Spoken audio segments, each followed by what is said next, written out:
देवानां देवेषु राजाजमेत्यदेवः ओम आस्तामृतशिष्टावजातर्वान् चन्दु आस्तम्भारुदारजनः सर्वस्याप्येतरोमेनाः सर्वञ्जेति ऐक्यचन्द्रावती विहावः अयं मूर्धा प्रवेशमुच्चाः रोचनो रोचमानश्वमनश्वमानः कल्याणः ओम मित्रमेलद्रोहितं दिग्दस्सदारजां तद्भवतानारम्भ पूजनीय दुर्गया जागृतारं जय नायकत्व गुरुवार नायकत्व जय गुरुवार जगन गार नायकत्व वंदे राजावराधनं सेवा बृहस्पतिः प्रबन्धनस्याकृस्राष्टुन्धार्गतां ब्रह्मणाईश्वरः नारायणाय स्वाहा माधवाय स्वाहा नमस्कारं गोविन्दाय स्वाहा मधुभासनाथं वीरहरय नमः नमो नमः पुराणानां यावदुष्टुन्दोः भूतवेदे ब्रह्मारगणे शरणं ददना यक्षन्दशने दासगणकृष्ण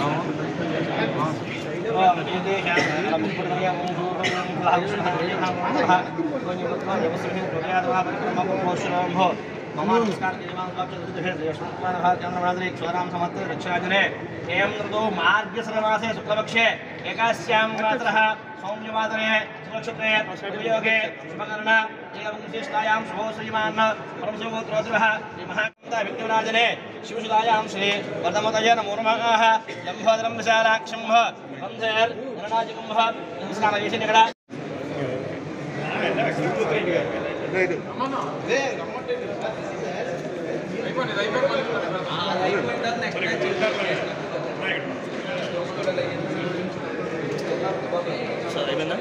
కూటమి ప్రభుత్వం వచ్చిన తర్వాత వాటి మీద ఏ రకంగా దాన్ని డెమాలిష్ చేయాలి, ఏ రకంగా వాటిని అన్నింటినీ కూడా రద్దు చేయాలనేటువంటి ఉద్దేశంతో వారు కక్ష సాధింపు చర్యల్లో భాగంగా మేము సంబంధించినటువంటి ఫీజులు కానీ సంబంధించినటువంటి బిల్డింగ్ ప్లాన్లకు సంబంధించినటువంటి ఛార్జీలు కానీ అన్నీ కట్టినప్పటికీ కక్షపూరితంగా వాటిని డెమాలిష్ చేయాలనేటువంటి ఉద్దేశంతో వారు నోటీసులు ఇవ్వడం, దాని మీద మేము కోర్టుకు వెళ్ళడం, కోర్టులో అవి స్టేలు రావడం, ఇవన్నీ కూడా జరుగుతున్నటువంటి ప్రక్రియలు మళ్ళీ అక్కడ కార్యకలాపాలు ఎన్నాళ్ళు మన జిల్లా పార్టీ కార్యాలయం ఉండేదో అక్కడ కార్యకలాపాలు చేయడానికి కోర్టు అడ్డంకులు కూడా ఉండడంతో మళ్ళీ ప్రజలందరికీ కూడా ముఖ్యంగా వైఎస్ఆర్ కాంగ్రెస్ పార్టీ నాయకత్వం అందరికీ కూడా అందుబాటులో ఉండాలని చెప్పి ఇక్కడ మళ్ళీ నూతన కార్యాలయాన్ని ప్రారంభించడం జరిగింది.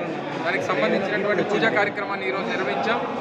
దీన్ని పూర్తిస్థాయి ప్రారంభం రేపు 15వ తారీఖున పార్టీ ఉత్తరాంధ్ర రీజనల్ కోఆర్డినేటర్ అయినటువంటి విజయసాయి రెడ్డి గారు, అలాగే శాసన మండలి ప్రతిపక్ష నేత అయినటువంటి బొత్స సత్యనారాయణ గారు, అలాగే ఉమ్మడి విశాఖపట్నం జిల్లాలో ఉన్నటువంటి మాజీ శాసన మండలి సభ్యులు, మాజీ మంత్రులు అందరూ కూడా ఈ కార్యక్రమంలో పాల్గొని పెద్ద ఎత్తున వైఎస్ఆర్ కాంగ్రెస్ పార్టీ నాయకులు, కార్యకర్తలు కూడా రేపు ఆదివారం 15వ తారీఖున పార్టీ కార్యాలయాన్ని ప్రారంభించబోతా ఉన్నాం. ఈరోజు పూజా కార్యక్రమాన్ని నిర్వహించడం జరిగింది. మద్దిలపాలెంలో అది మీకు అందుబాటులో పత్రికా సోదరులు పత్రికా సమావేశాలు పెట్టినప్పుడు మీకు అందుబాటులో ఉంటుంది. మా పార్టీ కార్యక్రమాల నిర్వహణకు సంబంధించినటువంటి మా పార్టీ నాయకులు, కార్యకర్తలు కూడా అందుబాటులో ఉండేటువంటి విధంగా గతంలో ఇదే కార్యాలయం నుంచి గతంలో ఎన్నికలు 2019లో కూడా ఎన్నికలు ఇదే కార్యాలయం నుంచి చేశాం. గొప్ప విజయాన్ని ఆ రోజు సాధించాం. మళ్ళీ సెంటిమెంట్గా కూడా ఇక్కడి నుంచి అయితే బాగుంటుందనేటువంటి ఉద్దేశంతో పెద్దలందరూ కూడా ఒక నిర్ణయాన్ని తీసుకొని ఇక్కడి నుంచి కార్యకలాపాలన్నీ కూడా చేయాలని చెప్పి నిర్ణయం తీసుకోవడం జరిగింది. సో రేపు 15వ తారీఖున పెద్దలు విజయసాయి రెడ్డి గారు, బొత్స సత్యనారాయణ గారు ఈ ప్రాంతంలో ఉన్నటువంటి పార్టీ నాయకులందరి చేతుల మీదుగా కార్యాలయం ప్రారంభోత్సవం చేసి ఆ రోజు నుంచి పూర్తిస్థాయి కార్యకలాపాలన్నీ కూడా ఇక్కడి నుంచి చేయాలని చెప్పి పార్టీ నిర్ణయించింది. ఈరోజు పూజా కార్యక్రమాన్ని నిర్వహించినటువంటి దానికి ఈరోజు అందరూ రావడం జరిగింది. చేసినటువంటి మీ అందరూ కూడా హృదయపూర్వకంగా ధన్యవాదాలు. Thank you.